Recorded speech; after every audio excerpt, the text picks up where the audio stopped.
ಶಿವಮೊಗ್ಗದ ಊರುಗೊಡೂರಿನ 10ನೇ ತರಗತಿ ವಿದ್ಯಾರ್ಥಿ ಸಂಕೇತ್ ಹತ್ಯೆಯ ನಂತರ ನಾನು 2 ದಿನ ನಿದ್ದೆ ಮಾಡಲು ಆಗಲಿಲ್ಲ. ಏನೂ ಅರಿಯದ ಬಾಲಕನನ್ನು ಹತ್ಯೆ ಮಾಡಿದ ಘಟನೆಯಿಂದ ಬಹಳ ನೋವಾಯಿತು. ಷಂಡರು, ಹೇಡಿಗಳು ಮಕ್ಕಳನ್ನು ಮುಂದೆ ಬಿಟ್ಟು ಕೊಲೆ ಮಾಡಿಸಿದ್ದಾರೆ. ಶಿವಾಜಿ ಮೆರವಣಿಗೆ ಮೇಲೆ ಕಲ್ಲು ತೂರಿದ ಮಸೀದಿಯ ಮೇಲೆ ಕ್ರಮವಾಗಿಲ್ಲ, ಅಲ್ಲಿನ ಮುಲ್ಲಾರನ್ನು ಬಂಧಿಸಿಲ್ಲ. ಇಂತಹ ಷಂಡ ಸರ್ಕಾರ ರಾಜ್ಯದಲ್ಲಿದೆ ಎಂದು ಮಾಜಿ ಡಿಸಿಎಂ ಕೆಎಸ್ ಈಶ್ವರಪ್ಪ ಆಕ್ರೋಶ ವ್ಯಕ್ತಪಡಿಸಿದರು. ಶಿವಮೊಗ್ಗದಲ್ಲಿ ಪತ್ರಿಕಾಗೋಷ್ಠಿ ನಡೆಸಿ ಮಾತನಾಡಿದ ಕೆಎಸ್ ಈಶ್ವರಪ್ಪ, ಕಾಂಗ್ರೆಸ್ ಸರ್ಕಾರದ ಶಾಸಕರು ದೆಹಲಿಗಾದರೂ ಹೋಗಲಿ, ವಿದೇಶದ ಸ್ವರ್ಗಕ್ಕಾದರೂ ಪ್ರವಾಸಕ್ಕೆ ಹೋಗಲಿ, ಮೊದಲು ರಾಜ್ಯದ ಜನರ ಆತಂಕ ದೂರ ಮಾಡಲಿ ಎಂದು ಕಾಂಗ್ರೆಸ್ ಸರ್ಕಾರದ ವಿರುದ್ಧ ಆಕ್ರೋಶ ಹೊರಹಾಕಿದರು. ಒಂದು ಸಣ್ಣ ಬ್ರೇಕ್ ನಂತರ ಕೆಎಸ್ ಈಶ್ವರಪ್ಪ ಏನ್ ಹೇಳಿದ್ರು ಕೇಳೋಣ ಬನ್ನಿ. ಸರ್ಫಾ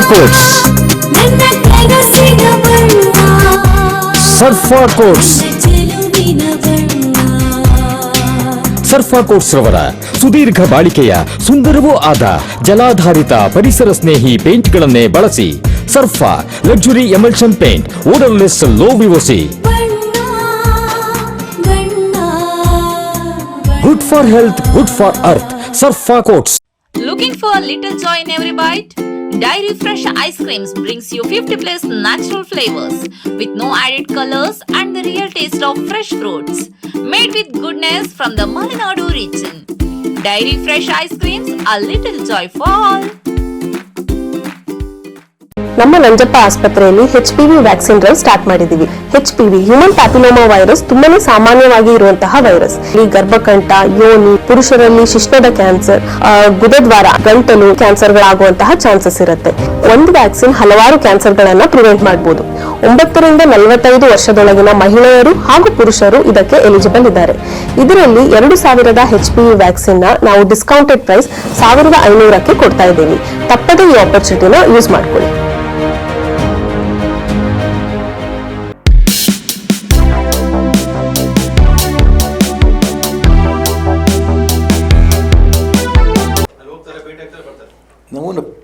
ನಾನು ಅದನ್ನೇ ಹೇಳ್ತಿರೋದು, ದಿಲ್ಲಿಗಾರ ಹೋಗಿ, ವಿದೇಶಕ್ಕಾರ ಹೋಗಿ, ಸ್ವರ್ಗಕ್ಕಾರ ಹೋಗಿ, ನಮ್ಮದೇನು ಅಭ್ಯಂತರ ಇಲ್ಲ.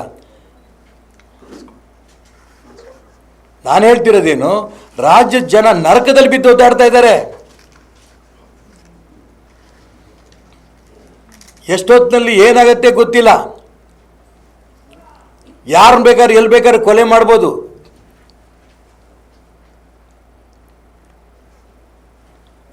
ಒಂದೊಂದೇ ಕಡೆ ನೋಡಿ, ಉದಾಹರಣೆಗೆ ಇಲ್ಲಿ ಶಿವಮೊಗ್ಗದಲ್ಲಿ ಸುಗುಳೆ ಬೈಲಲ್ಲಿ ಆಯಿತು.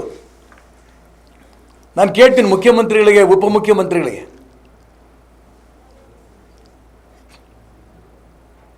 ನಿಮ್ಮ ಮಗನಿಗೆ ಆ ರೀತಿ ಕೊಲೆ ಆಗಿದ್ರೆ ಏನು ಮಾಡ್ತಿದ್ರಿ?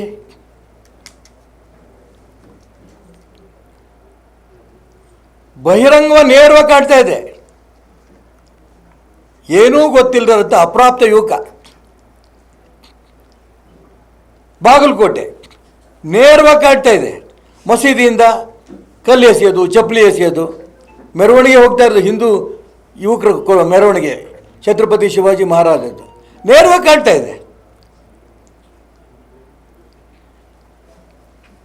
ಯಾರೋ 4 ಜನಕ್ಕೆ ಅರೆಸ್ಟ್ ಮಾಡೋದು, ಕೋರ್ಟಿಗೆ ಪ್ರೊಡ್ಯೂಸ್ ಮಾಡೋದು, ಬೇಲ್ ತಗೊಂಡು ಅದೇ ಗೂಂಡಾಗಳು, ರಾಷ್ಟ್ರದ್ರೋಹಿಗಳು ಮತ್ತೆ ಬರೋದು, ಹೊರಗಡೆ ಬರೋದು, ಅದೇ ದುಷ್ಕೃತ್ಯ ಮುಂದುವರಿಯೋದು. ತುಂಬ ನೊಂದು ಹೇಳ್ತಾ ಇದ್ದೀನಿ. ನಾನು ಆ ಸುಳೆಬೈಲಿಗೆ ಹೋಗಿ ಬಂದ ನಂತರ 2 ದಿನ ರಾತ್ರಿ ನಿದ್ದೆ ಮಾಡಲಿಲ್ಲ. ಎಷ್ಟು ಅನ್ಯಾಯ ಇದು! ಏನು ತಪ್ಪು ಪಾಪ ಮಾಡಿದ್ದ ಹುಡುಗ, ಏನು ತಪ್ಪು ಮಾಡಿದ್ದ ಹುಡುಗ? ಮಕ್ಕಳು ಬಿಟ್ಟು ಕೊಲೆ ಮಾಡಿಸ್ತಿರಲ್ಲ, ಷಂಡ್ರು, ಹೇಡಿಗಳು. ಮಸೀದಿಯಿಂದ ಕಲ್ಲು ಹೊಡಿತಾರಲ್ಲ, ಚಪ್ಪಲಿ ಎಸಿತಾರಲ್ಲ, ಅಲ್ಲಿ ಮೇಲೆ ಇರ್ತದ್ದು ಒಂದು 200 ಜನಕ್ಕೆ ಅರೆಸ್ಟ್ ಮಾಡೋಕ್ಕೆ ಇವ್ರಿಗೆ ತಾಕತ್ತಿಲ್ವಾ?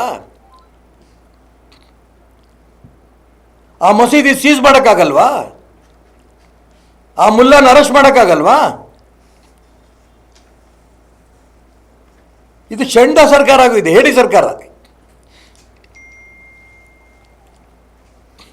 ನಾಳೆ ಸ್ವತಃ ನಿಮ್ಮ ಮನೆಗಳಿಗೆ ಮಂತ್ರಿಗಳಾಗಬೇಕು, ಮುಖ್ಯಮಂತ್ರಿ ಆಗಬೇಕು, ಉಪಮುಖ್ಯಮಂತ್ರಿ ಆಗಬೇಕು ಅಂತ ಓಡಾಡ್ತಿದ್ದೀರಲ್ಲ, ನಿಮ್ಮ ಮನೆಯಲ್ಲಿರೋಂಥ ಮಕ್ಕಳಿಗೆ ಈ ರೀತಿ ಆದರೆ, ಕೊಲೆ ಆದರೆ ಹಾಗೆ ಎಚ್ಚೆತ್ಕೊಳ್ತೀರಾ ಗೊತ್ತಿಲ್ಲ ನನಗೆ.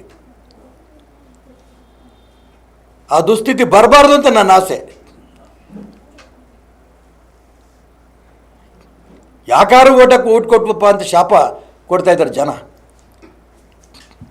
ಇದನ್ನು ಗಮನಿಸಬೇಕು. ಮುಖ್ಯಮಂತ್ರಿಗಳು ಉಪಮುಖ್ಯಮಂತ್ರಿಗಳು ಜವಾಬ್ದಾರಿಯಿಂದ ಅಂತ ಹೇಳಕ್ಕೆ ಇಷ್ಟಪಡ್ತೇನೆ.